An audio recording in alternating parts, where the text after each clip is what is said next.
سورۃ البقرہ کی آیت نمبر 113۔ الحمدللہ وکفی وسلام علی عبادہ الذین اصطفی، خصوصاً علی سید الرسل وخاتم الانبیاء وعلى آلہ واصحابہ الاتقیاء۔ اما بعد فاعوذ باللہ من الشیطان الرجیم، بسم اللہ الرحمن الرحیم۔ وقالت اليهود ليست النصارى على شيء وقالت النصارى ليست اليهود على شيء وهم يتلون الكتاب كذلك قال الذين لا يعلمون مثل قولهم فالله يحكم بينهم يوم القيامة فيما كانوا فيه يختلفون۔ وقالت الیہود، اور یہود کہتے ہیں، لیست النصارى علی شیء، نصارہ کسی چیز پر نہیں ہے۔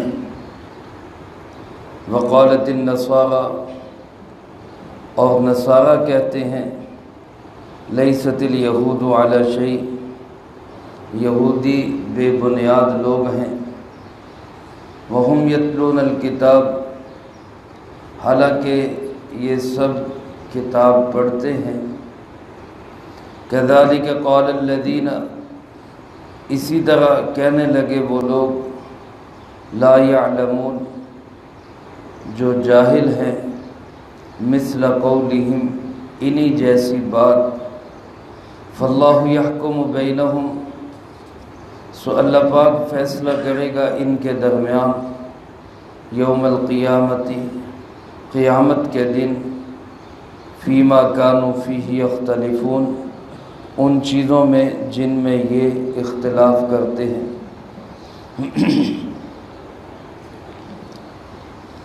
اس آیت مبارکہ میں اللہ رب العالمین نے بنی اسرائیل کی 28ویں خرابی کو بیان کیا ہے۔ جیسا کہ میں پہلے عرض کر چکا ہوں، بار بار یہ بات کہی جا چکی ہے کہ ان کی یہ بری عادات بیان کرنے کا مقصد یہ ہے کہ اے امت مسلمہ، اے مسلمانوں، جناب محمد کریم صلی اللہ علیہ وسلم کے امتیوں، خیال کرنا یہ برائیاں کہیں تمہارے اندر پیدا نہ ہو جائے۔ مقصد یہ ہے کہ ان چیزوں کو سن کر آج ہم ان سے عبرت حاصل کریں اور اپنے آپ کو ایسی قباحتوں سے بچائیں۔ یہ بات جس کا ذکر آج ہو رہا ہے وہ ہے اپنی ضد اور انا پر اڑے رہنا، اور یہی سمجھنا کہ بس میں جو کر رہا ہوں یہی ٹھیک ہے، باقی سارے غلط ہیں۔ یہ بات یہودیوں کے اندر بھی تھی، یہ بات عیسائیوں کے اندر بھی تھی، اور بدقسمتی سے آج یہی رویہ ہمارا بنتا جا رہا ہے کہ ہم بھی ایک دوسرے کو برداشت کرنے کی بجائے اس بات پہ اڑ جاتے ہیں کہ بس میں جو کر رہا ہوں میں ہی ٹھیک ہوں، اور پھر یہاں تک بھی چلو قابل برداشت تھا، لیکن اس سے اگلا قدم ہم یہ کہتے ہیں کہ دوسرا جو کر رہا ہے وہ بھی غلط ہے، بالکل وہ بالکل غلط ہے، اور پھر اس کے متعلق یہ سوچ رکھتے ہیں کہ جو میں کہہ رہا ہوں نا زبردستی وہ میری بات پہ چلے۔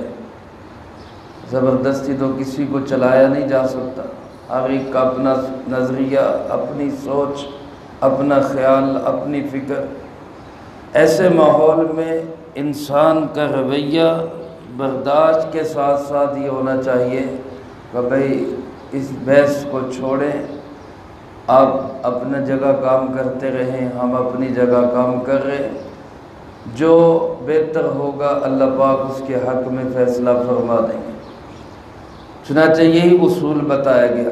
ہاں قوت غالبہ، قوت نافذہ کسی کے ہاتھ میں ہو تو اس کی ذمہ داری ہے کہ وہ حق کو ثابت کرے اور فتنوں کو دبائے۔ یہ حاکموں کی ذمہ داری ہوتی ہے، ہمارا کام نہیں ہے ہم عوام الناس خام خواہ آپس میں الجھتے رہیں، کہیں سیاسی تفریق ہے، کہیں مذہبی فرقہ بندیاں ہیں، کہیں دوسرے تعصبات، صوبائیت، علاقائیت یا خاندانی تعصبات ہے۔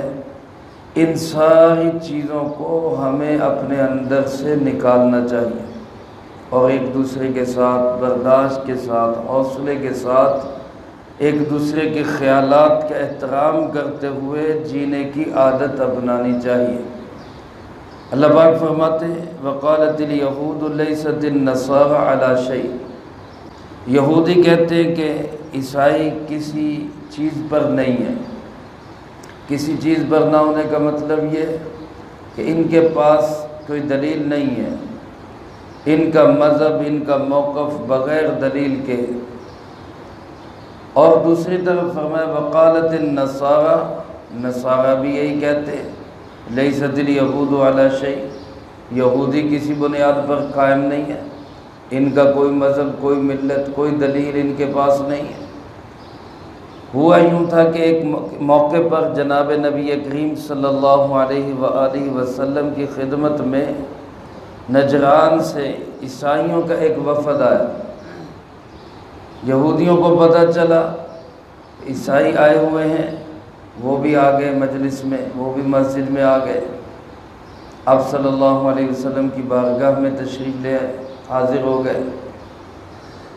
وہاں پر آپس میں بحث و مباحثہ کرنے لگے، ایک دوسرے کو کہنے لگے تمہارے پاس کیا ہے، تمہارا تو دین ہی غلط ہے۔ یہودی عیسائیوں کو کہنے لگ گئے، عیسائی یہودیوں کو کہنے لگ گئے۔ اللہ پاک فرماتے کہ جو بات یہ کر رہے ہیں كَذَلِكَ قَالَ الَّذِينَ لَا يَعْلَمُونَ مِثْلَ قَوْلِهِمْ، اسی طرح کی بات وہ بھی کرتے ہیں جو لا یعلم یعنی جاہل ہے، وہ بھی یہی بات کرتے ہیں۔ وہ کون ہیں؟ علماء نے لکھا ہے اس سے مراد مشرک اور مجوسی ہیں، کیونکہ یہود و نصارہ تو کسی حد تک علم رکھتے تھے، اس لیے ان کے ساتھ فرمایا وَهُمْ يَتْلُونَ الْكِتَابِ، حالانکہ یہ تو دونوں کتاب پڑھتے ہیں، لکھے پڑھے لوگ ہیں۔ ان کے پاس اپنی کتاب تورات ہے، یہودیوں کے پاس، عیسائیوں کے پاس اپنی کتاب انجیل ہے۔ اصل تورات، اصل انجیل تو برحق اور اللہ کی کتاب ہے، اگرچہ انہوں نے بہت ساری خرافات کر دی تھی، تبدیلیاں کر دی تھی، تحریفات کر دی تھی، لیکن اس کے باوجود اتنا تو حوصلہ ہونا چاہیے کہ ایک دوسرے کو برداشت کریں۔ ان کا موقف بھی یہی ہے کہ یہ غلط، وہ کہتے ہیں یہ غلط، اور ادھر سے ان کی دیکھا دیکھی جو بالکل جاہل ہے، جن کا مذہبی شرک والا ہے، جن کا مذہبی آگ کو پوجنا ہے، وہ کہنے لگے کہ تم بھی دونوں غلط ہو، بس اسی ٹھیک ہے، ہم صحیح ہیں۔ اب وہ اندازہ کریں گے جو بالکل شرک کر رہے ہیں وہ بھی کہہ رہے ہیں کہ میں ٹھیک ہوں، میں حق پہ ہوں۔ اللہ پاک فرماتے ہیں کہ ایسے فیصلہ کیسے ہوگا، کون فیصلہ کرے گا؟ لہذا بحث و مباحثہ، جھگڑا، جنگ و جدال چھوڑو، ایک دوسرے کے سر پھاڑنے چھوڑو، تشدد چھوڑو، اللہ پہ توکل رکھو، بھروسہ رکھو، یقین رکھو۔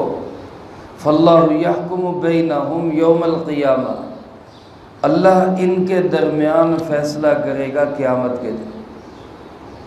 ایک فیصلہ تو ہے قولی فیصلہ، ایک فیصلہ تو ہے کہ اللہ رب العالمین نے قرآن کریم میں بتا دیا کہ اسلام کے سوا سب باطل ہے۔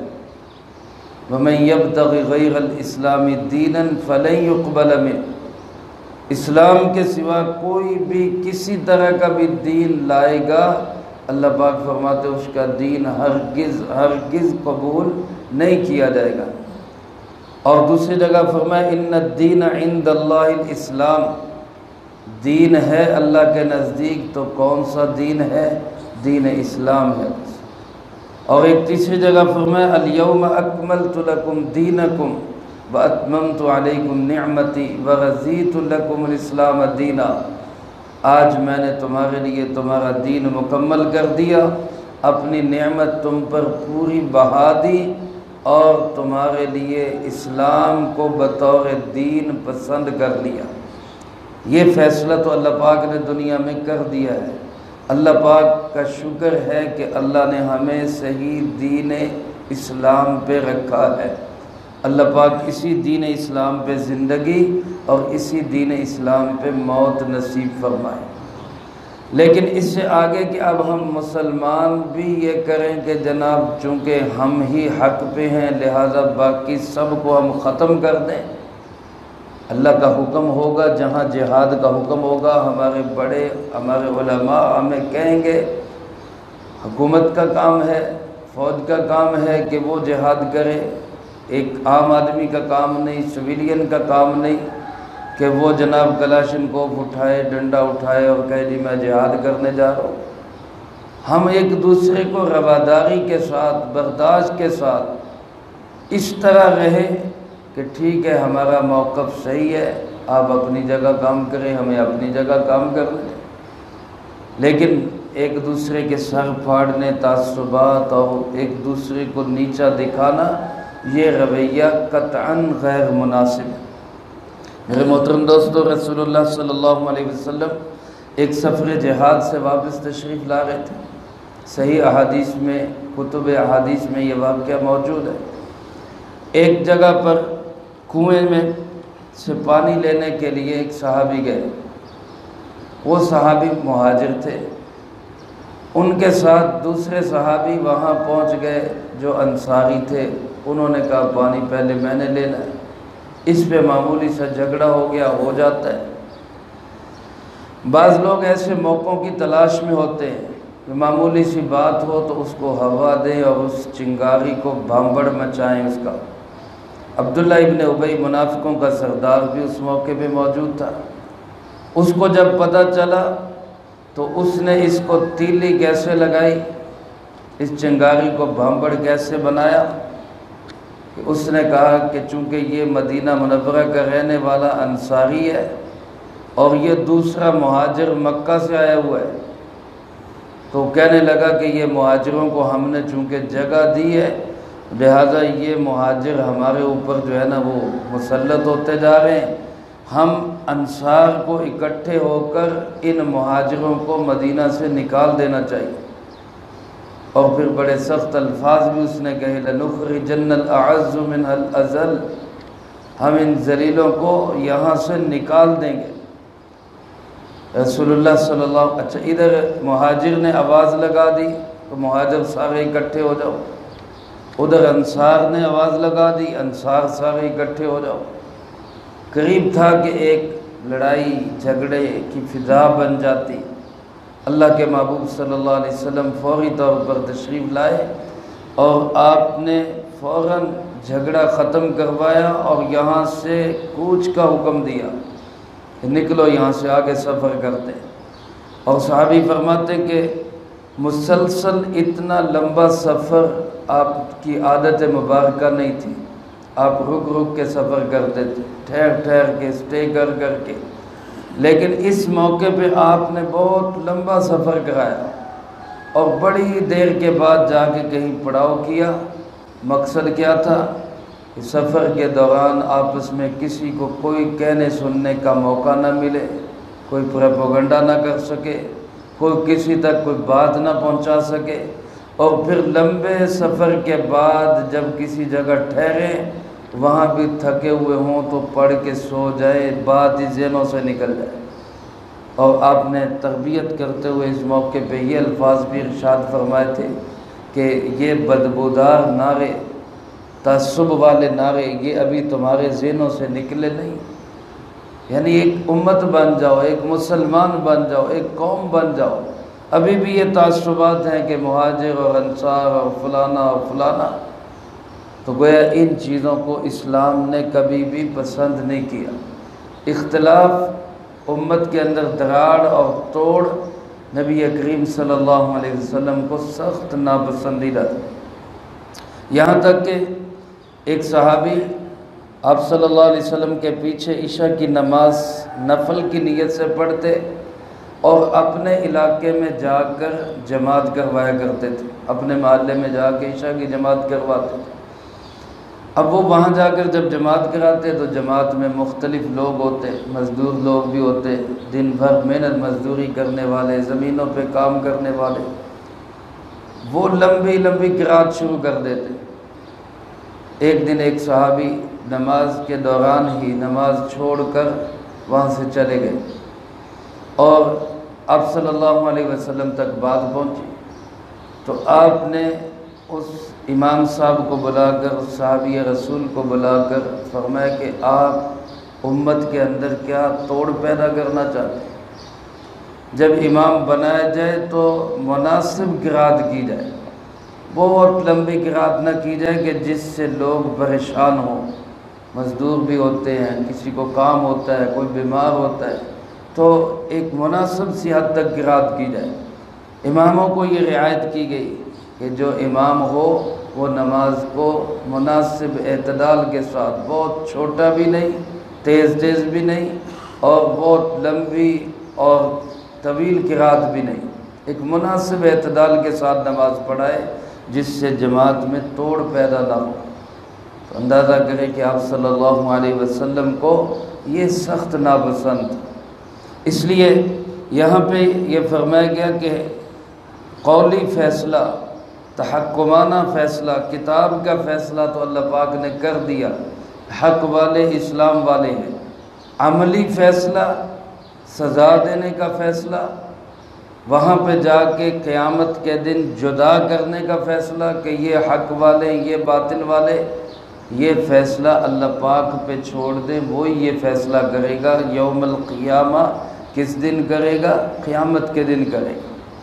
یہاں آپ کسی جماعت سے ہوں، کسی پارٹی سے ہوں، کسی مذہب گروہ سے تعلق ہو، اسلام پہ قائم رہیں، لیکن باقی اختلافات کو اللہ پہ چھوڑ دیں۔